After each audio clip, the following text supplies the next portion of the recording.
नमस्कार साथियों, infusion notes के डिजिटल प्लेटफॉर्म पर आपका स्वागत है। मैं कपिल तिवारी आज आपके सामने 25 जुलाई 2023 राजस्थान करंट अफेयर्स लेकर प्रस्तुत हुआ हूं।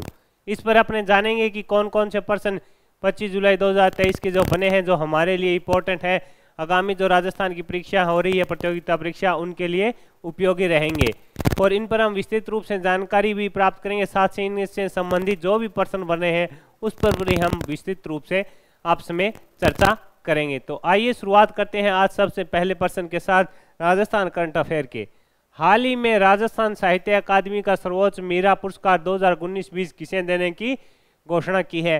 तो सबसे पहले जानते हैं राजस्थान साहित्य अकादमी ने अभी 2019-20, 2021 और 22-23 के पुरस्कार हैं उन पर विस्तृत जानकारी जारी कर दी है। तो इनमें किन किन, इसमें बहुत से सम्मान दिए गए हैं, लेकिन मीरा पुरस्कार होता है, इसको सर्वोच्च माना जाता है, इस अकादमी द्वारा दिया जाता है। जो मीरा पुरस्कार है उसको सर्वोच्च मीरा पुरस्कार है। तो इस अकादमी द्वारा जो दिए जाने वाले पुरस्कार होते हैं उनमें जो सर्वोच्च है वो मीरा पुरस्कार को माना जाता है। तो 2019-20 की बात करें तो गोविंद माथुर को दिया गया है, इसकी घोषणा की गई है। और ये पुरस्कार मिलेंगे कब, तो आपका आंसर है अगस्त में मिलेंगे। ये पुरस्कार मिलेंगे कब, अगस्त में ये पुरस्कार वितरित किए जाएंगे। अभी आप कहोगे सर तो आपने 19-20 का कैसे बताया, तो इसमें अपने चर्चा करेंगे 20-21 की करेंगे और 22-23 की भी करेंगे। तो 19-20 का ऐसे इंपॉर्टेंट हो जाता है कि 22-23 का तो सभी याद करके जाएंगे, लेकिन एग्जामिनर है जो 2019-20 का भी पूछ लेता है और इसका जो सर्वोच्च सम्मान है वह है मीरम पुरस्कार। तो यह इसलिए इंपॉर्टेंट है कि मीरा पुरस्कार से अपने जो पर्सन बने हैं तीनों के जो घोषणा की गई है उन पर हम विस्तृत रूप से जानकारी प्राप्त करते हैं। तो 2019-20 का दिया गया है गोविंद माथुर को। यह जयपुर, अब पूछिए आपसे गोविंद माथुर कहाँ के रहने वाले हैं, इनका संबंध किस जिले से है, तो आपका आंसर होना चाहिए इनका संबंध है जयपुर जिले से। इनकी काव्य कृति मुड़कर देखता है के लिए दिया गया है। मुड़कर देखता है, जीवन को मिला है, जीवन को क्या मिला है, इनकी कीर्ति है कि मुड़कर देखता है जीवन को मिला है।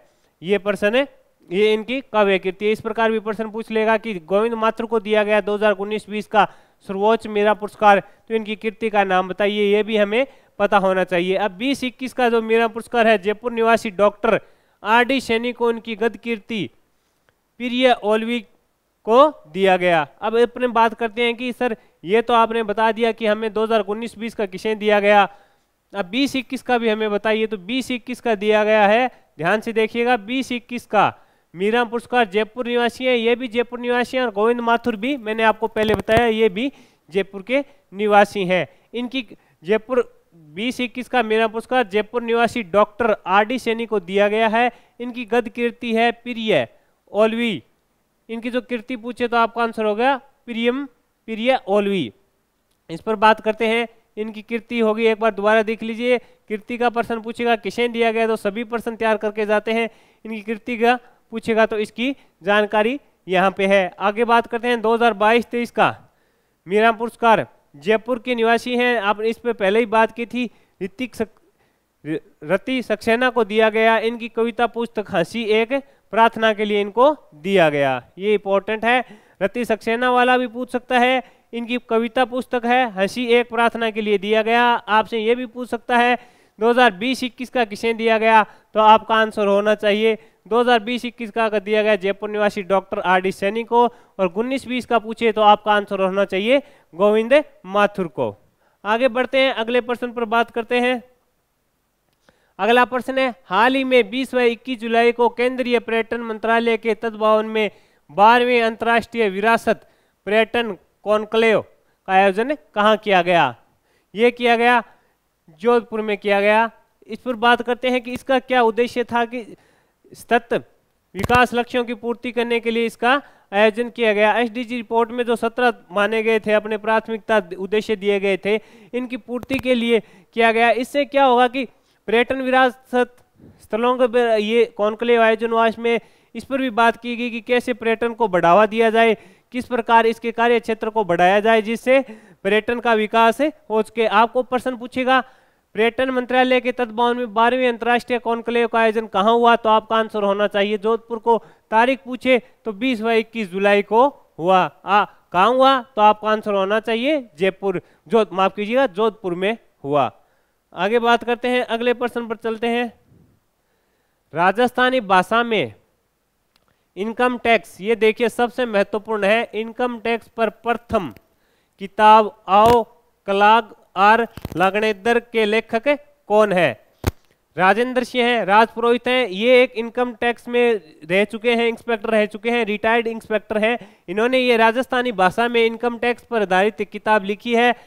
लागणदेवर को राजस्थानी भाषा का शब्द है, इसका अर्थ भी टैक्स होता है, जो अपने टैक्स भरते हैं। इसके राजस्थानी भाषा में एक किताब लिखी है, ये पूर्व में इंस्पेक्टर रह चुके हैं राजेंद्र सिंह राजपुरोहित, पूर्व रिटायर्ड इनकम टैक्स ऑफिसर है। ये राजस्थानी भाषा में इनकम टैक्स पर प्रथम किताब औकलाग आर लाग देनार के लेखक कौन है? तो आंसर होगा राजेंद्र सिंह राजपुरोहित। इंपॉर्टेंट इसलिए हो जाता है कि ये प्रथम बार लिखी गई है इस प्रकार की पुस्तक, तो यह इंपॉर्टेंट है। अब इनके बारे में जानते हैं, ये गलती से टाइप हो गया था। आगे बढ़ते हैं, राजेंद्र सिंह राजपुरोहित की किताब औकलाग आर लागदेर का पहला विमोचन इसी वर्ष मार्च में राजस्थान दिवस के मौके पर मुंबई में हाईकोर्ट के पूर्व जस्टिस विनोद कोठारी ने किया था। इनका पूछेगा, इनका पहला जो इसी वर्ष इसकी किताब का विमोचन है, इसी वर्ष मार्च में राजस्थान दिवस के मौके पर मुंबई में बॉम्बे हाईकोर्ट के पूर्व जस्टिस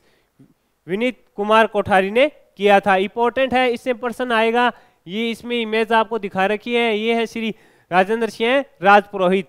इन्होंने बातचीत की थी मीडिया वालों ने, तो इन्होंने बताया कि इस प्रकार लिखने में इन्हें काफी समय लगा, राजस्थानी भाषा में शब्द तैयार करने में भी इनको काफी समय लगा। राजेंद्र सिंह राजपुरोहित ने यह पहली पुस्तक है जो इनकम टैक्स पर लिखी है, राजस्थानी भाषा में लिखी है। आगे बढ़ते हैं, अगले प्रश्न पर अपने बात करते हैं।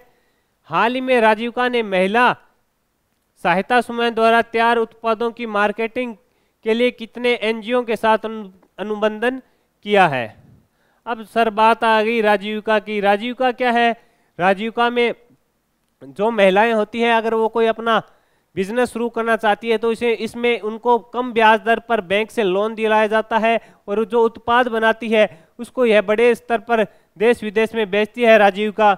अब आपसे पूछे राजीविका की ब्रांड एम्बेसडर जो चर्चा में रहती है, ब्रांड एम्बेसडर कौन है राजीविका की? तो आपका आंसर होना चाहिए रूमा देवी इसकी ब्रांड एम्बेसडर है, रूमा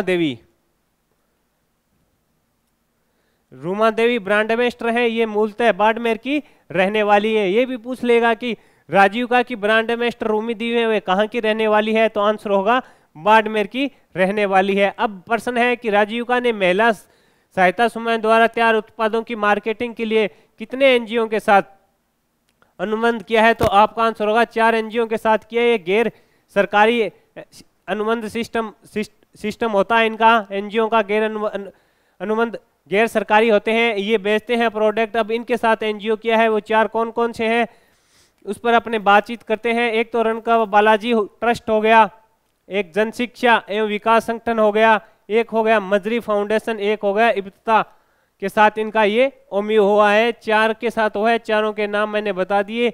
राजीविका क्या होता है? राजीविका होती है जिसमें जो महिलाएं हैं कोई अपना व्यवसाय शुरू करना चाहती है, उन्हें कम ब्याज दर पर उनको लोन दिलाया जाता है, जो प्रोडक्ट होता है वो बेचती है। अब इन्हें कितने एनजीओ के साथ किया है? एनजीओ के साथ एमओ किया है, तो आपका आंसर होगा 4 के साथ किया है। प्रथम है रणबंका बालाजी ट्रस्ट, दूसरा है जन शिक्षा व विकास संगठन, और तीसरा है मजरी फाउंडेशन, और चौथा है इब्ता के। इसकी ब्रांड एम्बेसडर कौन है पूछे तो रूमा देवी है, और ये कहाँ की है? तो आपका आंसर होना चाहिए रूमा देवी का संबंध है बाड़मेर जिले से। अगले प्रश्न पर अपने बात करते हैं। हाल ही में राष्ट्रीय डेयरी विकास बोर्ड गुजरात द्वारा प्रदेश की किस महिला को दुग्ध उत्पादक में महिला सशक्तिकरण में बेहतरीन कार्य हेतु सम्मानित किया गया? सुपायरा देवी इसका आंसर है। बात करते हैं प्रश्न पर। हाल ही में राष्ट्रीय डेयरी विकास बोर्ड गुजरात द्वारा प्रदेश की किस महिला को दुग्ध उत्पादक में महिला सशक्तिकरण में बेहतरीन कार्य हेतु सम्मानित किया गया?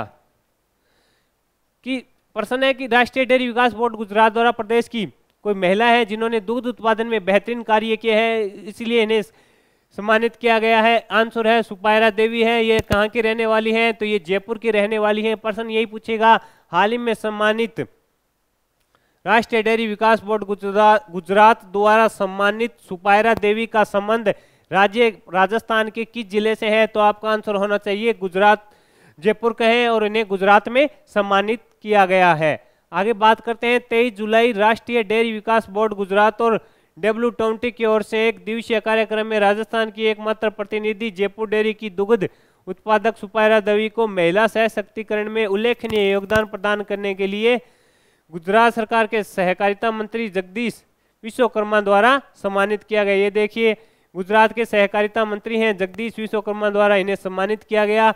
ये इनकी इमेज भी हमारी टीम ने डाली है कि आपको समझ में आ जाए। आपसे पूछेगा सुपायरा देवी का संबंध कहाँ से है, तो आपको पता होना चाहिए जयपुर के रहने वाली है। इन्होंने क्या किया है? दुग्ध उत्पादक है, महिला सशक्तिकरण में उल्लेखनीय योगदान दिया है, इसलिए इन्हें सम्मानित किया गया है। ये एकमात्र राजस्थान की प्रतिनिधि थी जिन्हें ये सम्मानित किया गया है। अगले प्रश्न पर बात करते हैं अपने, 7 जंगल सफारी वाला विश्व का प्रथम शहर कौन सा बना? इंपॉर्टेंट प्रश्न है।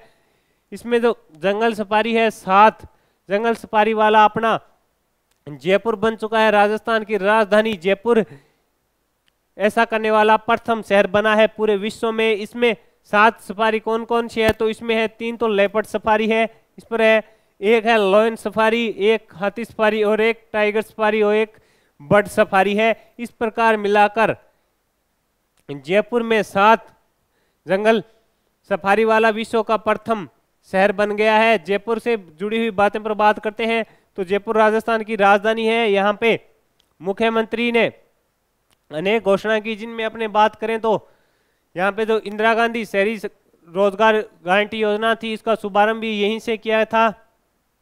इस प्रकार जयपुर इंपॉर्टेंट है। इस पर 7 जंगल सफारी वाला पहला शहर बन चुका है, तो इससे पर्सन बनेगा। ये इंपॉर्टेंट पर्सन है जयपुर के लिए। इसमें पूछे 7 कौन कौन सी है, तो 3 जिसमें लेपर्ड सफारी हो गई, एक होगी लॉयन सफारी, एक होगी हाथी सफारी, एक होगी टाइगर सफारी, प्लस एक है बर्ड सफारी। इस प्रकार ये 7 हैं। अब अपने जो भी पढ़ा इस पर क्विक रिवीजन कर लेते हैं, जिससे आपको याद होने में आसानी रहेगी। सबसे पहले अपने बात करते हैं पहले प्रश्न पर,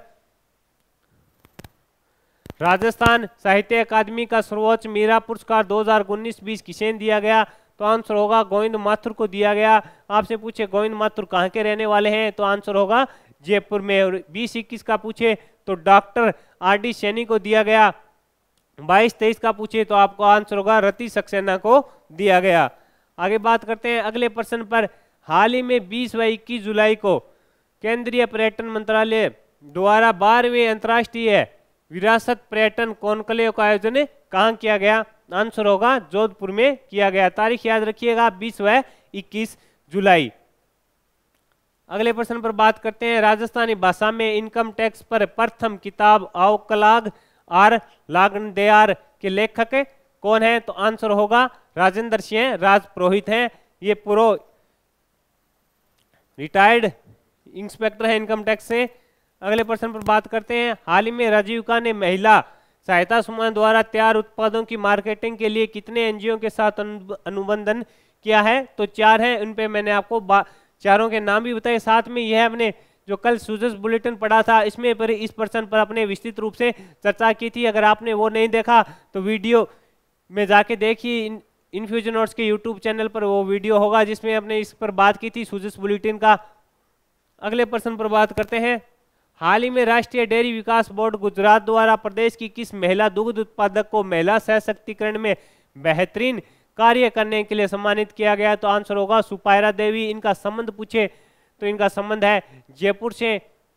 यह प्रोग्राम 23 जुलाई को आयोजित किया गया था। किस किस की राष्ट्रीय डेयरी विकास बोर्ड गुजरात और WTO की ओर से यह प्रोग्राम आयोजित किया गया था। इनको सम्मानित किसने किया? तो गुजरात सरकार के सहकारिता मंत्री जगदीश विश्वकर्मा द्वारा इन्हें सम्मानित किया गया। अगले प्रश्न पर बात करते हैं, 7 जंगल सफारी वाला विश्व का प्रथम शहर कौन सा बना? तो आंसर होगा जयपुर बना। इसमें 3 लेपर्ड सफारी है, एक लॉयन सफारी, एक हाथी सफारी और एक टाइगर सफारी और एक बर्ड सफारी है। इस प्रकार मैंने आज इस सेशन में आपके साथ राजस्थान करंट अफेयर के प्रश्न साझा किए। अगर आपको ये पसंद आए हैं तो इसे लाइक और शेयर कीजिएगा। अगर आप किसी भी प्रकार के प्रतियोगिता परीक्षा की तैयारी कर रहे हैं और घर पर बैठ के ही तैयारी करना चाहते हैं, तो अगर आपको साधारण भाषा में बढ़िया नोट्स चाहिए तो इनफ्यूजन नोट्स की साइट पर जाइए। वहाँ जाकर नोट्सों का अगर आप सैंपल भी देखना चाहते हैं तो सैंपल भी आपको प्रोवाइड किया जाता है। आप जिस विषय में महारत रखते हैं उसका आप सैंपल डाउनलोड कर पढ़ सकते हैं। उसके बाद अगर आपको ये नोट्स पसंद आए तो आप इनफ्यूजन की साइट पर इन्हें ऑर्डर कर सकते हैं और आपको 4 या 5 दिनों के अंदर आपके नोट्स आपके घर तक पहुंचा दिए जाते हैं। हमारे द्वारा दी गई जानकारी आपको अच्छी लगी है तो इसे लाइक और शेयर कीजिए। धन्यवाद।